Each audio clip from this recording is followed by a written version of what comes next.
인천의 한적하고 오래된 재래시장 모퉁이에는 40년이 넘는 세월 동안 자리를 지켜온 작고 허름한 국밥집이 하나 있습니다. 그곳에는 매일 새벽 4시마다 어김없이 불을 밝히며 하루를 시작하는 한 노인이 살고 있습니다.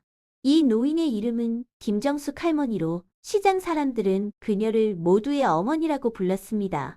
허리가 기역차로 굽은 할머니는 매일같이 무거운 가마솥을 나르며 정성스럽게 뜨끈한 국밥을 끓여내곤 했습니다.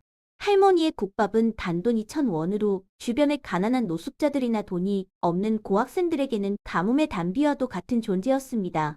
남는 것이 전혀 없는 장사였지만 할머니는 베푸는 것이 자신의 운명이라 믿었습니다.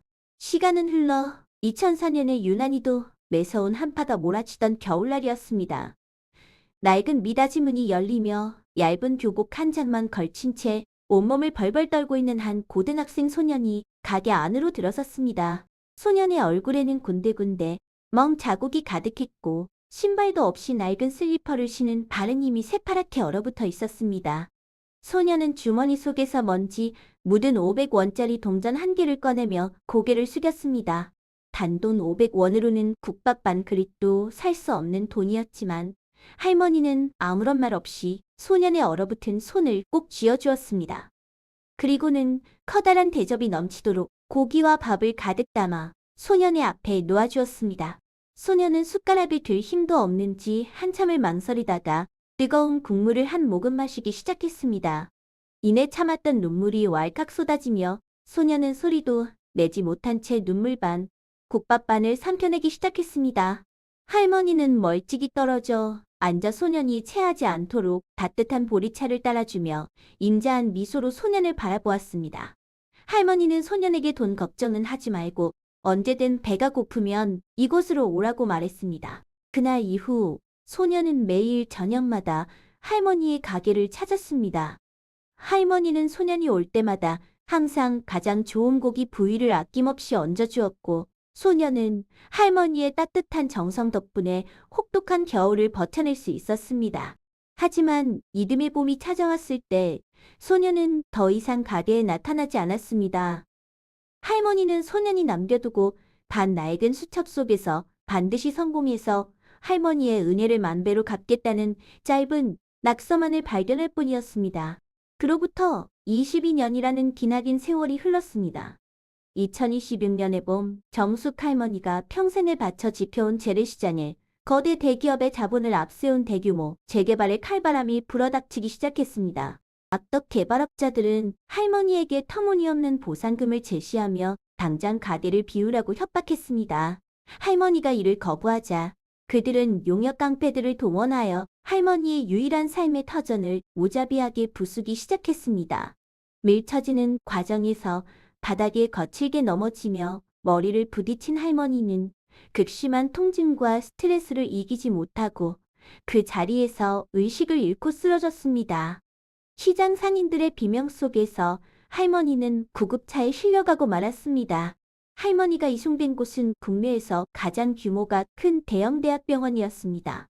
정밀 검사 결과 할머니는 심장혈관이 심하게 막혀 당장 수술을 받지 않으면 생명이 위독한 급성 심근경색 진단을 받게 되었습니다. 하지만 당장 수술을 진행하기에는 수천만 원에 달하는 막대한 수술비와 병원비가 발목을 잡았습니다. 연고도 없고 재산도 없던 할머니의 사정을 안 원무과 직원들은 난처한 표정으로 수술을 보류하려 했습니다. 바로 그 순간 병원의 최고 책임자이자 세계적인 심장수술의 권위자로 알려진 흉부외과 센터장이 의료진들을 이끌고 중환자실 안으로 급히 걸어 들어왔습니다. 그의 가슴에는 빛나는 명찰이 붙어 있었습니다. 환자의 차트를 살펴보던 센터장의 시선이 김정숙이라는 석자와 할머니의 주소지에 머무는 순간 그의 스크린 너머 눈동자가 걷잡을 수 없이 흔들리기 시작했습니다. 그의 왼쪽 뺨에는 작은 초승달 모양의 흉터가 선명했습니다. 의사는 떨리는 걸음으로 침대 곁으로 다다랐습니다.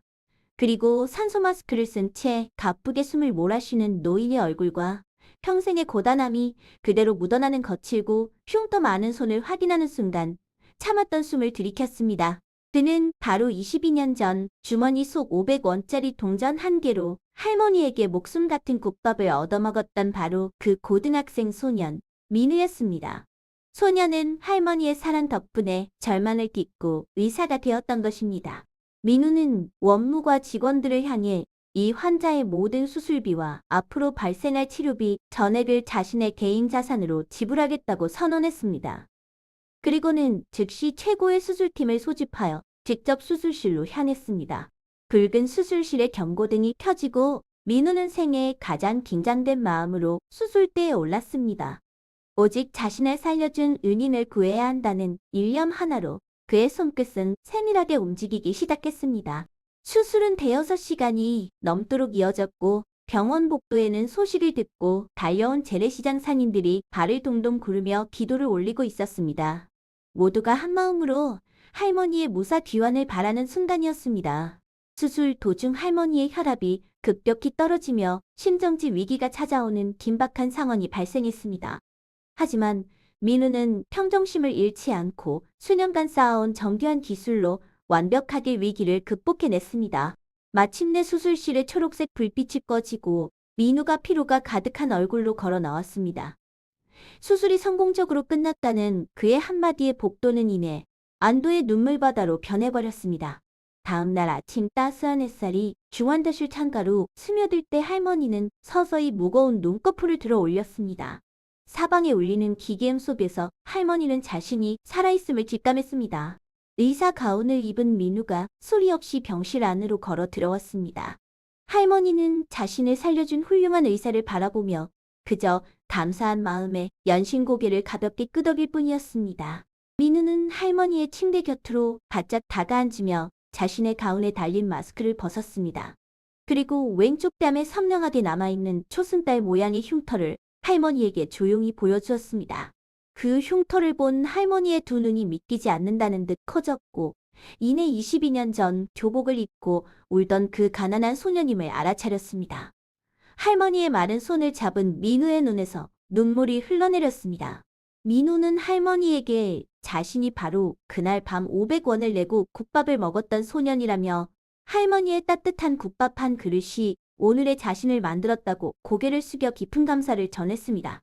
바로 그 순간 병실 문이 거칠게 열리며 재개발 업체의 용역 책임자와 직원들이 무례하게 들이닥쳤습니다. 그들은 병상에 누워있는 할머니에게 당장 포기각서에 서명하라며 서류를 내밀었습니다. 할머니가 겁에 질려 몸을 떨자 민우는 차가운 눈빛으로 그들의 앞을 가로막아 섰습니다. 그리고 이 병원의 최고 책임자이자 대기업 법무팀을 움직일 수 있는 자신의 신분을 명확히 밝혔습니다. 민우의 지시에 따라 병원 경호원들과 미리 연락을 받은 대형 로펌의 변호사들이 무리를 지어 병실 안으로 진입했습니다. 불법 협박과 상해죄로 고소하겠다는 서류를 본 대기업 용역들은 새파랗게 질려 도망쳤습니다. 민우는 거기서 멈추지 않고 그동안 의사로서 모아온 막대한 자산과 투자금을 동원하여 할머니의 국밥집이 있는 재래시장 부지 전체를 직접 사들이는 놀라운 결단을 내렸습니다. 돈밖에 모르던 거대 개발업체는 결국 고리를 내렸고 재래시장은 원형 그대로 보존될 수 있었습니다. 몇 달 후 할머니는 건강을 완벽하게 회복하여 다시 시장으로 돌아오게 되었습니다. 40년 전통의 작은 국밥집은 이전보다 훨씬 깔끔하고 안전한 모습으로 재단장하여 다시 문을 열었습니다. 가게 문 앞에는 수많은 축하화환과 시장 사람들의 웃음소리가 가득했습니다. 특히 가게 입구에는 민우가 직접 제작하여 선물한 커다란 간판이 하나 걸려 있었습니다. 그곳에는 주머니 사정이 어려운 청소년과 고학생들은 언제든 공짜로 국밥을 먹고 가라는 문구가 적혀 있었습니다. 모든 비용은 의사인 민우가 평생토록 후원하기로 약속되어 있었습니다. 소년 시절 자신이 받았던 기적 같은 사랑을 이제는 더 많은 소외된 아이들에게 돌려주기로 마음먹은 것입니다. 어느 여유로운 주말 저녁 고급 정장을 입은 민우가 평범한 손님처럼 문을 열고 들어와 22년 전 그 구석 자리 테이블에 조용히 앉았습니다. 할머니는 그를 보며 말없이 환하게 웃어 보였습니다. 한 노인의 조건 없는 자비가 절망에 빠진 한 소년의 운명을 바꾸었고 그 소년은 다시 자라나 노인의 목숨을 구하는 거대한 기적을 만들어냈습니다. 작은 선행의 불씨가 가져온 참된 감동의 순간이었습니다. 오늘 준비한 기적 같은 실화 이야기는 여기까지입니다. 가슴 따뜻한 청년 민우와 정숙 할머니의 이야기가 여러분의 마음에 작은 울림을 주었다면 화면 하단의 구독과 좋아요를 통해 더 많은 온기를 나누어 주시길 바랍니다. 시청해 주셔서 감사합니다.